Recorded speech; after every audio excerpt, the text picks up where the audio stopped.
विपक्ष के चाणक्य ने बताया कि 2024 में मोदी को कैसे हराएगा विपक्ष। शरद पवार ने बीजेपी को घेरने की रणनीति का बताया प्लान। महाराष्ट्र में कैसे बीजेपी को मात देंगे शरद पवार। पूरे देश में बीजेपी के खिलाफ मजबूत मोर्चा बनाने की तैयारी। राहुल गांधी भारत जोड़ो यात्रा निकाल रहे हैं। कांग्रेस भारत जोड़ो यात्रा की सफलता से उत्साह में दिखाई दे रही है। पार्टी नेता दावा कर रहे हैं कि 2024 का लोकसभा चुनाव पीएम मोदी और राहुल गांधी के बीच होगा। जिसे मोदी के साथ जाना हो वो उनके साथ जा सकता है और जिसे राहुल गांधी का नेतृत्व स्वीकार है वो हमारे साथ आ सकता है। कांग्रेस साफ कर चुकी है कि वो किसी के दरवाजे पर नहीं आएगी। विपक्ष का दरवाजा अब राहुल गांधी की ओर खुलता है तो कांग्रेस के दावे पर एनसीपी चीफ शरद पवार ने सवाल उठा दिए हैं। पवार ने साफ कर दिया है कि अगर कांग्रेस सोचती है कि वो अकेले बीजेपी को हरा देगी तो आज की तारीख में यह संभव नहीं है। आज बीजेपी की स्थिति 70 से 80 के दशक वाली कांग्रेस जैसी हो गई है। अगर विपक्ष बिखर रहा तो बीजेपी को रोकना बेहद मुश्किल हो जाएगा। ये भी कह सकते हैं कि बीजेपी आसानी से सत्ता में फिर आ जाएगी। बीजेपी को रोकना है तो सभी विपक्षी दलों को साथ साथ आना होगा। पवार ने यह भी साफ कर दिया है कि महाराष्ट्र में विपक्षी एकता की नींव पहले ही तैयार हो चुकी है।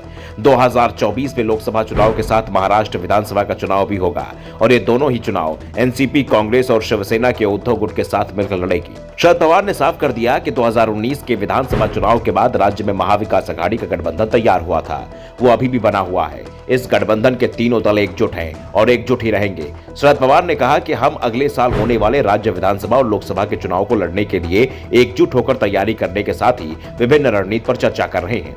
हालांकि उन्होंने यह भी साफ कर दिया है कि साथ चुनाव लड़ने के मुद्दे पर जब तक अंतिम निर्णय नहीं हो जाता मिलकर लड़ना मुश्किल होगा, क्योंकि पवार को पता है कि तीनों दलों के बीच सीटों का बंटवारा आसान नहीं होगा।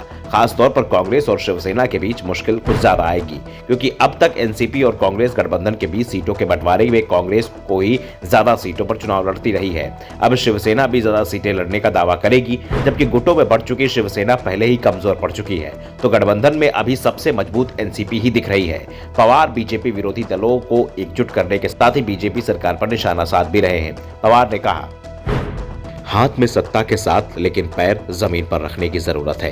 लेकिन वर्तमान सत्ताधारी नेता गलत बात कर रहे हैं और विपक्षी नेताओं को जेल में डाल रहे हैं और ये पूरी तरह से गलत है। यहाँ तक कि अब शिवसेना में भी 2 सबूत है, लेकिन वफादार शिवसैनिक मैदान में काम कर रहे हैं और उद्धव ठाकरे के साथ लोग आने वाले चुनाव में असली शिवसेना देखेंगे।